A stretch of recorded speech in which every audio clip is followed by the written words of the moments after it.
Hello, and welcome to the 177th edition of Beer Issues.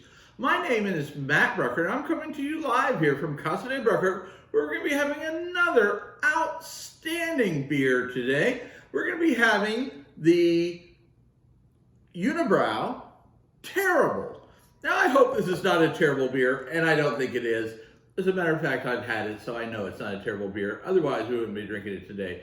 But we're going to be enjoying this beer today with our good friend, Vince, who's been on the show before and really likes beer. So he's never had the Unibroue Terrible. So this is going to be something new for him. So we're excited about it. So let's talk about what is terrible. I mean, there's a lot of terrible things out there, but it's certainly not this beer. This beer is a Belgian-style quad or quadruple. Clocks in at 10.5% alcohol by volume. It rates 93 out of 100, or outstanding in the beer world, almost to world class, okay? And if you remember, we did a review on the La Fin de Bon, which we actually just drank a La Fin de Bon before this, so this should be interesting. La Fin de Bon was actually rated one of the top Belgian-style triples in the world. So I think we're in for a treat. As a matter of fact, I know we're in for a treat because I've had this beer before. So let's not waste any time. We're going to go ahead and pop it. We're going to pour it. We're going to talk about the smells and all that good stuff. Look at that smoke coming off there. Smoke on the water. Okay, that's not water. All right.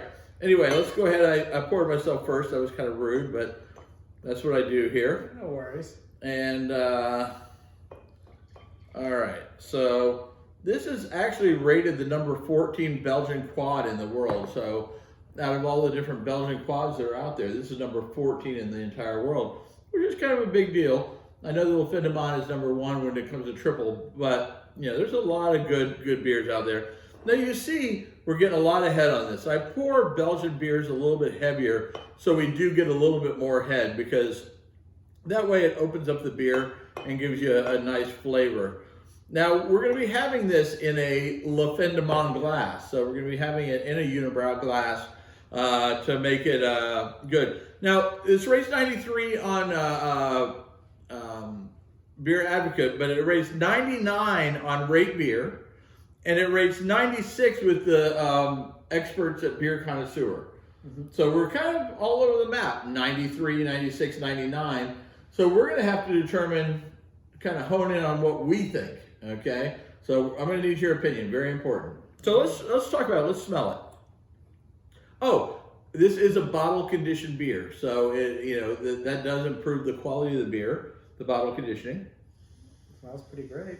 So what I smell when I first take a sip of that, or sip of it, I didn't even take a sip. The smell of it, I smell the Belgian style yeast, or the yeast that they're using. It stands out. It's pronounced. I smell like dark fruit. I don't know if it's I can smell that, yeah. Maybe slightly nutty too. like plums, raisin, maybe cherry. There's definitely some nuttiness in there. I definitely agree with the nuttiness. And the other thing that I smell in there, and I don't know if you got this, but the caramelized malts that they use when they make this beer. Can you smell that, like caramel? Now that you mention it, yeah. Beer is a beautiful thing. I'm not kidding. All right, so let's do this. Let's just check out the beer a little bit here. Swirl it here. Give it another smell. And you see the nice lacing. You get a nice lacing there. The head retention is great, so it's a sign of a quality beer. You get a nice head that retains. It doesn't just like dissipate quick, so that's another sign of a good beer. So let's go ahead. I've tortured you enough now. Why don't we taste it? Cheers. Looking forward to it.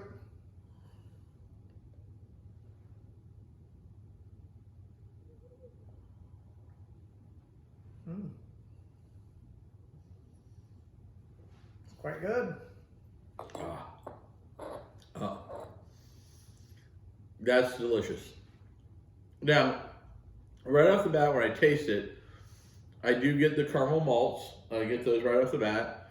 I do get it like a fruity but it doesn't finish fruity. Right. I definitely picked up on the fruity, like the dry fruit kind of flavor that Yeah. you mentioned when you smelled it, but actually tasting it, it's quite tasty. But it doesn't finish like sweet fruity. It finishes almost like a spice. There's a spice at the end of it, right? I'm trying to think of what spice that is. I think it's maybe clove. Perhaps. I think it might be clove. I'm getting out there on the end. And they put something in there. I don't know what the sweetness that you get, but when you get it on your lips. It could be like a Belgian candy sugar or something like that, but there's a sweetness, but it's not overly sweet. So I think they balanced it well with the spice, the dark fruit, the caramel malts, and the sweetness, whatever they did to sweeten up the beer. But I think it's very well balanced. Yeah, agreed. So It's certainly not terrible. it's certainly not terrible. You'll never be able to call another beer terrible again, because I'm telling you, this terrible beer is definitely not terrible. It is not a terrible beer, but it is called terrible. Now, to talk about it, the brewery, Unibroue, I don't know how familiar you are with Unibroue Brewing, but they opened up in 1990.